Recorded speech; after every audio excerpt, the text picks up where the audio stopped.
Bonjour à tous et bienvenue dans ce nouveau chablonnerie un peu particulier. En effet, comme vous pouvez le voir, mais elle n'est pas là. Bon, en même temps, aujourd'hui, je vais vous parler de l'imprimante 3D qu'on a à l'atelier et c'est clairement pas son sujet de prédilection. Bon, j'arrête de parler tout seul face à cette caméra et je vous embarque avec moi pour vous montrer tout ça.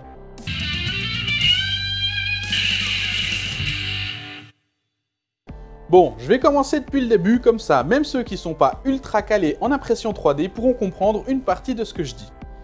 Donc, l'imprimante qu'on a à l'atelier, c'est une Creality Ender 5 Plus. C'est une imprimante dite FDM pour Fused Deposition Modeling en anglais. On est donc face à une imprimante à dépôt de matière fondue. L'autre grande famille d'imprimantes, ce sont les imprimantes résine où c'est un laser ou une lumière qui vient solidifier la résine.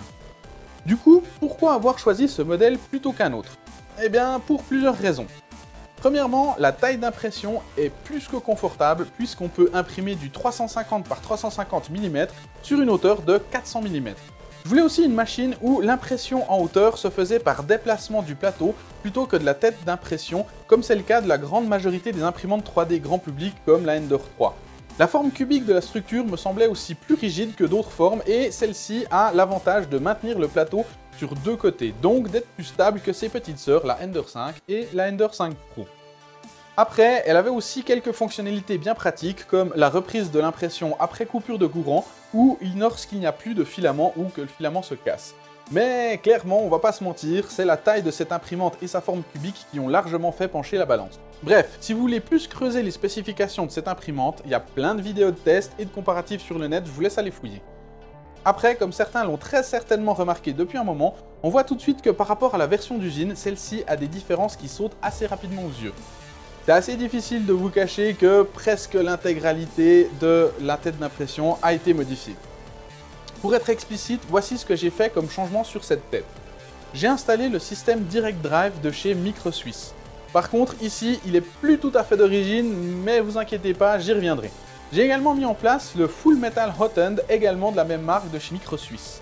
L'avantage de ce système d'extrusion entièrement en métal, c'est qu'on n'a plus de tube Téflon qui passe à l'intérieur du corps de chauffe. Ça permet de monter plus haut en température et d'imprimer des matériaux plus complexes comme le nylon ou l'ABS. Pour finir, ce qui se voit le plus, j'ai imprimé en PETG le système HeroMe de la 5e génération. Celui-ci permet de monter deux ventilateurs et ainsi mieux refroidir le filament une fois déposé sur la pièce, et ce dans toutes les directions. J'avais fait un premier essai imprimé en PLA, mais il n'a pas du tout aimé quand je suis monté dans de plus hautes températures pour imprimer le PETG, tandis que depuis que je l'ai changé et que j'ai imprimé le tout en PETG, il n'a plus du tout bougé. Du coup, comme on peut le voir, la tête est montée en Direct Drive. J'ai opté pour ce système car je voulais plus facilement imprimer des filaments souples comme le TPU, et avec celui-ci, ça marche nickel.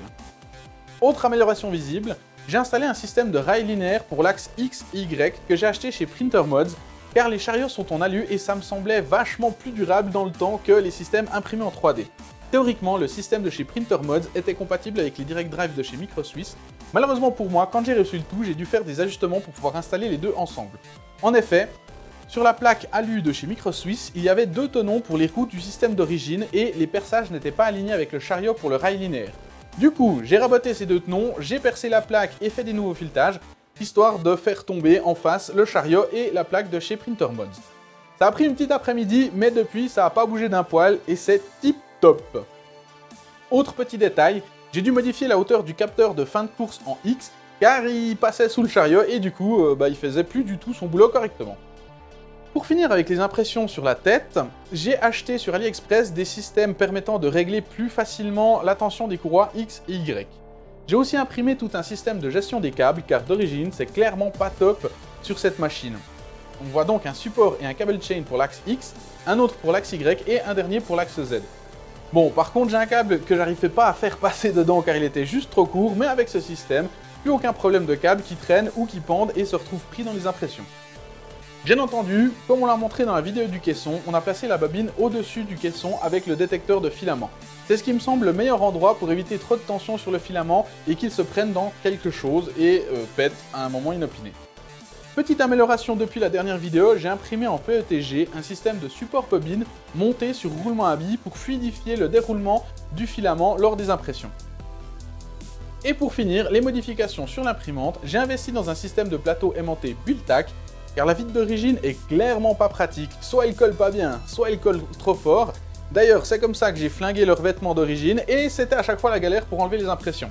Alors oui, ce système est clairement pas donné, par contre les impressions tiennent super bien et une fois terminées, elles se décollent hyper facilement. Ça vaut clairement l'investissement. Après oui, on peut le voir, le plateau est légèrement plus petit, mais de toute façon, avec la taille de la tête, on n'exploiterait pas une plus grande surface d'impression. Bon, là je crois que j'ai fait le tour de tout ce que j'ai apporté comme modification directement sur l'imprimante. Mais j'ai également ajouté d'autres choses pour me simplifier la vie avec mon imprimante 3D. Histoire de la rendre pilotable via un PC, j'ai mis en place un Raspberry Pi 3 Plus avec le système Octoprint dessus. Cela me permet de piloter l'imprimante directement depuis l'ordi, de suivre les impressions en temps réel via la webcam, de réaliser des timelapses et d'automatiquement éteindre l'imprimante et la lumière du caisson une fois celle-ci terminée. Si vous voulez aller plus loin avec Octoprint, il y a une vidéo vraiment bien faite sur la chaîne d'Heliox qui explique comment installer et configurer correctement le tout. Du coup, j'ai couplé un double relais piloté par Octoprint et le Raspberry. Cela me permet d'allumer et d'éteindre la machine séparément de l'éclairage du caisson. Autant pour le Raspberry que pour le double relais, j'ai imprimé un boîtier en PLA histoire de protéger le tout et sécuriser les différentes parties électriques. Pour finir, j'ai imprimé un support pour la webcam qui est elle aussi reliée à Octoprint. Par contre, pour plus de sécurité, j'ai laissé le système Octoprint uniquement accessible en Wi-Fi. Quand je ne suis pas à l'atelier, j'utilise l'application Splashtop qui me permet de me connecter depuis n'importe où sur le PC de l'atelier et ainsi suivre les impressions et voir s'il y a eu des plantés ou pas. C'est l'idéal si je sais que j'aurai pas le temps de repasser par l'atelier en cours d'impression pour vérifier que tout se passe bien. Et pour finir, autre petit système bien pratique, j'ai mis en place un système de notification via Telegram. Octoprint m'envoie un message avec une photo au moment où une impression est lancée et quand celle-ci se termine, ou bien s'il y a une erreur et qu'elle s'est arrêtée en cours de route. Je reçois aussi une alerte quand le serveur Octoprint s'arrête et quand il s'allume. Bon ben, je crois que j'ai fait le tour de toute cette machine. Je vous mets toutes les informations des différentes modifications en description de la vidéo. Si vous avez d'autres questions, n'hésitez pas à les poser en commentaire. N'oubliez pas de vous abonner et d'activer les notifications pour être au courant des prochaines vidéos. N'hésitez pas à partager nos vidéos et à nous lâcher un pouce bleu, ça nous permet d'avoir un meilleur référencement et ça fait toujours plaisir. Et si vous voulez avoir des infos en avance, n'hésitez pas à nous suivre sur les réseaux sociaux, que ce soit Facebook ou Instagram, on essaie d'être régulièrement actifs dessus. Du coup, moi je vous souhaite tout de bon. Je fais quand même un petit passage dans cette vidéo car après tout, je fais ce que je veux. Je suis là pour vous teaser un des prochains projets et vous souhaiter de bonnes vacances. On a rencontré quelques problèmes techniques ces derniers temps, du coup on va aller se reposer et profiter de réparer un peu tout ce chenille qu'il y a par là. Du coup on fait une petite pause estivale avec la chaîne et on se retrouve en septembre pour de nouvelles vidéos. On vous souhaite un bel été ensoleillé. Même si c'est pas gagné. Bonjour à tous et bienvenue dans ce nouveau Chavonnerie. Ça filme. On est dans le cadre. On est dans le cadre. Alors tu peux te mettre ta... Mets ta houppette. Ça enregistre. Faut peut-être qu'on lance le truc, peut-être aussi. Oui. Là, s'il y a quelqu'un qui pisse, mon Dieu. Je me casse. Bon bah, fin prise 1. Je fais quand même un petit passage dans cette petite... Ah Bah non, on n'arrivait pas à lire. Et mais si. Non, elle vient de dire ça a bougé, donc elle est en train de régler le cadre. Donc tu peux pas parler quand la caméra elle fait que comme je ça. veux. Et arrête de me défoncer les genoux. Mais arrête d'être là aussi, je sais pas. Enlève ton genou, fais un effort. Arrête de vivre. Ça dure pas trop longtemps parce que ça va me péter les genoux. Oui, bon bah, c'est quoi qui lance fait le des truc. trucs, C'est pas des trucs, y a pas de place entre la caméra et la Bon, c'est table. parti.